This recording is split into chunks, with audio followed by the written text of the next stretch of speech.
بسم اللہ الرحمن الرحیم۔ السلام علیکم ورحمۃ اللہ وبرکاتہ۔ ناظرین، آج کا ہمارا مسئلہ ہے کہ فوم کے گدے یا موٹے گدے پر اگر بچہ پیشاب کر دے تو اس کو پاک کرنے کا طریقہ کار کیا ہے۔ اسی مسئلے سے متعلق ایک بھائی کا بہت ہی اہم سوال ہمارے واٹس ایپ کے ذریعے سے آیا ہے کہ فوم کے گدے پر اگر بچہ پیشاب کر دے تو کیا اس کو گیلے کپڑے سے 3 دفعہ صاف کرنے سے وہ پاک ہو جائے گا یا نہیں، اور پھر اس پر بیٹھ کر قرآن مجید پڑھ سکتے ہیں یا نہیں۔ تو ناظرین، قبل اس کے کہ میں آپ کو قرآن و حدیث اور فقہ کی روشنی میں مسئلہ بتاؤں، آپ سے ایک چھوٹی سی التجا ہے کہ اگر آپ ہمارے چینل حیات مومن پر پہلی دفعہ تشریف لا رہے ہیں تو مزید شرعی مسئلہ مسائل سے آگاہی کے لیے چینل کو سبسکرائب کر کے بیل آئیکن پر ضرور کلک کر کے رکھیں،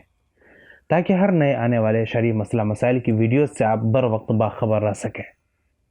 ناظرین، اس مسئلہ کا حل یہ ہے کہ فوم کے گدے یا موٹے گدے، جبکہ وہ اتنا موٹا ہو کہ اس کو نچوڑا نہ جا سکے، اور ایسے موٹے گدے پر اگر بچہ پیشاب کر دے تو اس کو محض گیلے کپڑے سے 3 دفعہ صاف کرنے سے وہ ہرگز پاک نہیں ہوگا، بلکہ گدے کو پاک کرنے کی صورت یہ ہوگی کہ اس موٹے گدے کو اٹھائیں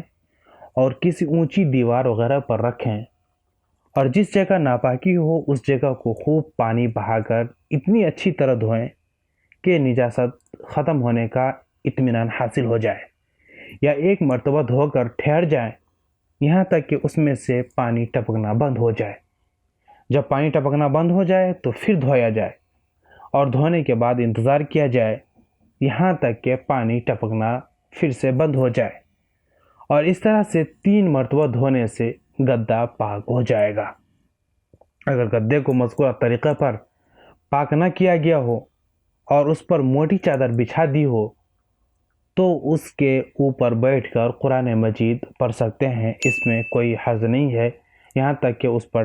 نماز بھی پڑھ سکتے ہیں، اس میں کوئی حرج نہیں ہے۔ لیکن بہتر یہ ہے کہ اس کو جو طریقہ کار میں نے آپ کو بتایا ہے اس طریقہ کار سے اگر اس گدے کو یا موٹے گدے کو پاک کر لیا جائے تو وہ گدا پاک ہو جاتا ہے، پھر اس کے اوپر موٹا کپڑا بچھانے کی ضرورت نہیں ہے، ایسے بھی بیٹھ کر قرآن مجید پڑھ سکتے ہیں یا نماز پڑھ سکتے ہیں۔ امید ہے کہ مسئلہ آپ کو سمجھ میں آ گیا ہوگا۔ آج کے لیے اتنا ہی، ملتے ہیں پھر کسی نئی ویڈیو کے ساتھ، تب تک اپنا بہت سارا خیال رکھیے گا۔ فی امان اللہ۔